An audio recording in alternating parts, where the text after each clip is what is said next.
ఈరోజు నానేరు మెదడుకు మేతయ్యాలి.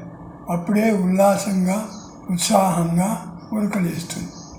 ప్రకృతి జీవి అంతిమ యాత్రకు సిద్ధం చేస్తుంది, శరీరాన్ని శుష్కింపజేసి. కరోనా సృష్టి చైనా వాడిది, కానీ ప్రకృతిలో చేరి బలవంతమైంది. మానవుడి మేధస్సుకు అంతే లేదు, కానీ సాధించాల్సింది చాలా ఉంది. మానవులు పక్షుల్లాగా ఎగిరే కాలం వచ్చేస్తుంది అతి తొందరగా. మానవులు పక్షుల్లాగా ఎగిరేస్తున్నారు. నింగిలో రద్దీ అదుపు ఎలా? జాబిల్లి మచ్చల్లా మనిషికి మచ్చలు ఎక్కువైతే మసకబారుతారు.